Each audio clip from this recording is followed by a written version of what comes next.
guitar when I was 14 years old. It's about what? I'm 21 now. I can't even do math anymore. But yeah, about 5 or 6 years ago, I started playing guitar, and I just decided, I had a camera, and YouTube was kind of fresh at the time, so I wanted to see how it looked and sounded when I played guitar for a camera, and that's basically how it started. It started with rock covers too. It wasn't even the kind of stuff I do now, but yeah, it was just for the sake of my own, I guess, seeing where I'm at and seeing how it sounds, and just so I can look back at something later.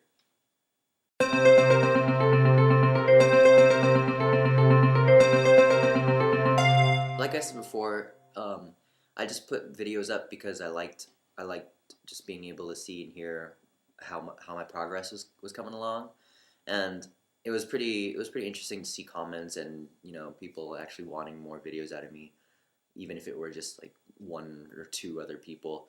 So yeah, it prompted me to put more out there, because I got interest from other people, and I was like, oh hey, I might as well then.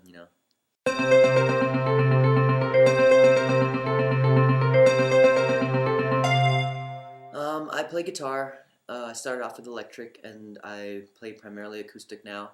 I also play ukulele, and I pretend to play drums, and I'm learning how to play piano, but that's about where it stops. I mean, I can't do anything to save my life with drums, but it's fun. And in terms of musical training, I've had absolutely none. I've learned how to play guitar from my mom. She actually taught me just like the really super basic chords. I never learned anything formally like music theory. I mean, I tried, but I was never able to really apply it to guitar. And I've I've managed about 5 6 years before I realized that it would probably be a good idea to try out theory, but it's a work in progress.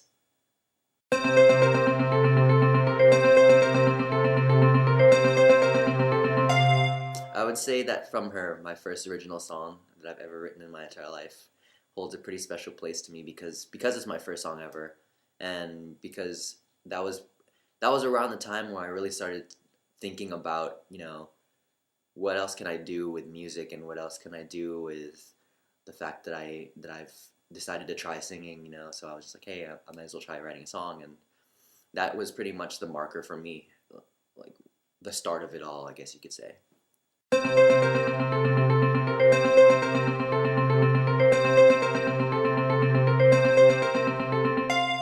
Oh, it was a lot of hard work. I'm pretty sure we had about a week with pre-production and just planning and concepting everything.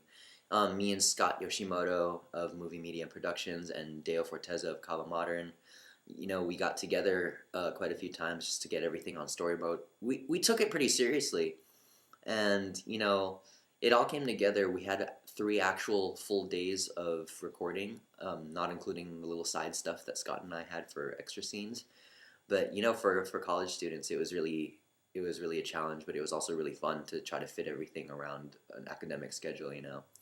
And as far as behind the scenes stuff, all of us just really goofed around. There are bloopers floating around on YouTube too, where you could see just pretty good gist of how crazy we got. And like I said, it was a lot of hard work, but it was really fun to do because we're all just goofballs too.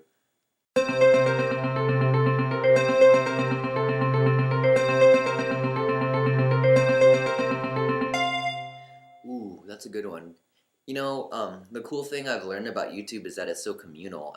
I've met so many other musicians, so many other talented people that I never thought I would have ever been able to contact without YouTube. I've gotten a hold of AJ Raphael, Gabe Bondoc, Passion. I've met him, and Ernie Halter, Melissa Polinar, like a lot of, and Jennifer Chum too. A lot of really, really prominent YouTube musicians and other talented people.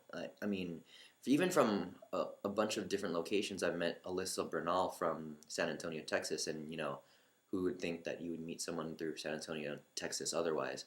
So I mean, for me, it's opened up a really cool social network, as well as just a place for people to share their musics and their passion, and I think that's really cool. That's the thing that I love about YouTube, and why I was always so cool with using it, and what kept me to make more and more videos.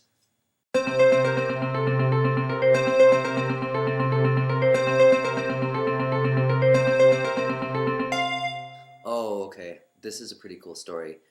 Back when the song "What You Got" by Colby O'Donis came out, two of my friends and I, CP and Kin Wen, we recorded a cover for it in a medley, and he actually commented on the video and sent us a message and sent me a private message on MySpace saying that he dug the sound that we had and he was grateful that we covered the song. And it was, at first I thought it was a fake, I thought it was just some Colby O'Donis imposter, but then he actually said that he put our video up on his main official MySpace page, and when I checked it, it was there. So I was like, oh wow, that's crazy.